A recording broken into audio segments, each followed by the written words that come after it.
All right, first grade. So let's jump right in with the work for today. On today's work, you are adding two-digit numbers, but we're only going to be focusing on adding our tens. That means that all the numbers we're working with today will have 0 in the ones place. We're only going to be thinking about groups of 10. Because first grade, if I wanted to solve 30 plus 40 by thinking about it as 31s and 41s, that means I would have to draw 30 circles over here and 40 circles over here and then count up all those circles to find my answer.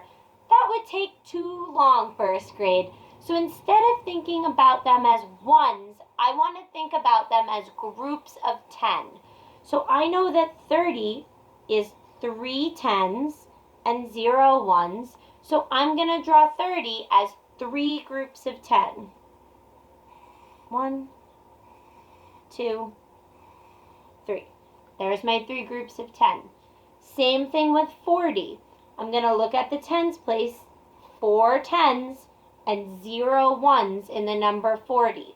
So I'm going to draw 40 as 1, 2, 3, 4 groups of 10. Just like the last chapter, first grade, your quick picture is going to be super, super helpful. So make sure you draw those pictures, your tens and your ones when we get there, to help you solve the problems. So I've got my picture, 3 tens plus 4 tens. Now it's really like I'm just doing one-digit addition. 3 tens plus 4 tens is really 3 plus 4. I know that. 4, 5, 6, 7. 3 tens plus 4 tens is 7 groups of 10. But now when I write my answer up here, I have to change it a little because I know it's not just 7, it's 7 tens, which means that 7 is in the tens place, and I have to remember to put the 0 in the ones place. So 30 plus 40 equals 70. 3 groups of 10 plus 4 groups of 10 equals 7 groups of 10, which is the same as 70. Let's take a peek at another example, first grade.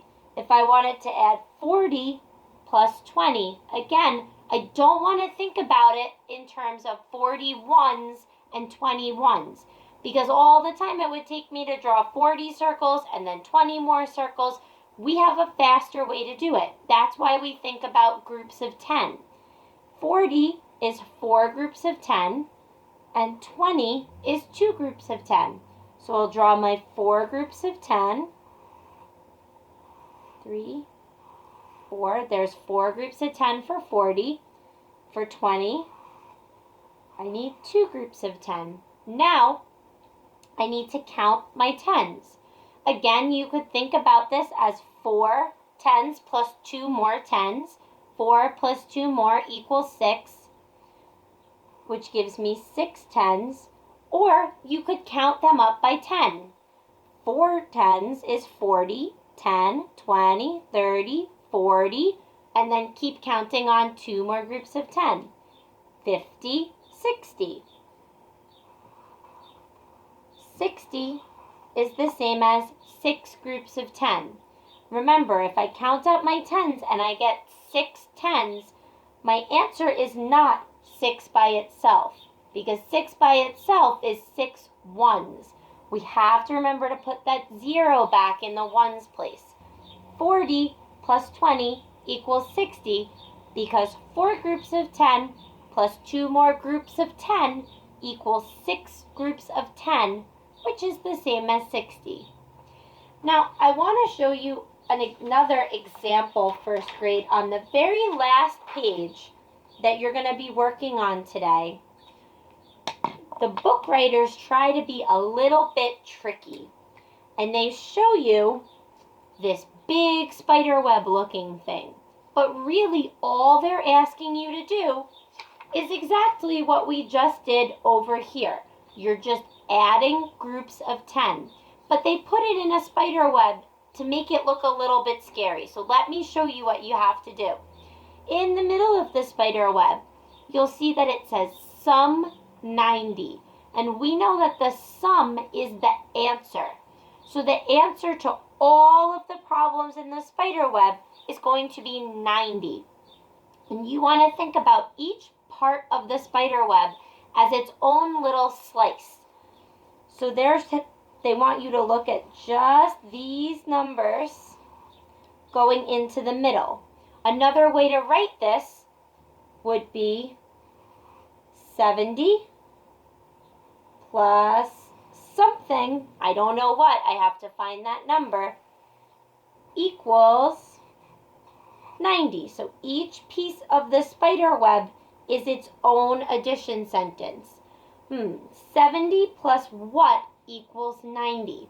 Well, I know that 70 is the same as 7 groups of 10. And if I have 7 groups of 10, how many more groups of 10 do I need to get to 9 groups of 10? If I have 7 groups of 10, 7, put it in my head, 7, 8, 9. I need 2 more groups of 10, which we know is the same as 20 because groups of 10 go in the tens place. Put that 0 back in the ones place. 70 plus 20 equals 90. So the missing piece in my spider web for this piece is 20. 70 plus 20 equals 90. I'll show you one more, first grade. Let me switch my color here. Again, you want to look at each chunk of the spider web as its own addition sentence. So if I look right here at just one piece, something plus 50 equals 90. Something plus 50 equals 90. Remember, our sum is always 90. Now I have to find that missing number again. 50 plus what is going to get me to 90? Remember, 50 is the same as 5 groups of 10, and 90 is the same as 9 groups of 10. So if I have 5 groups of 10, how many more 10s do I need to get to 90? 5, 6, 7, 8, 9. 4 more groups of 10. Remember, we know it's not just 4, it's 4 groups of 10, which is the same as 40. So 40 plus 50 equals 90. You can also count up by tens. So if you started at 50, how many more tens would you need to count up to get to 90? 50, 60, 70, 80, 90. Still 4 groups of 10, which is the same as 40. So even though that spider web looks a little tricky first grade, just think of each piece of the spider web, each little slice, like a slice of pizza, is its own addition sentence. Then you're finding the number that makes it add up to 90. So good luck on your math this week, first grade. Try your best, and I'll be back next week so we can keep on learning. Have a great week, first grade.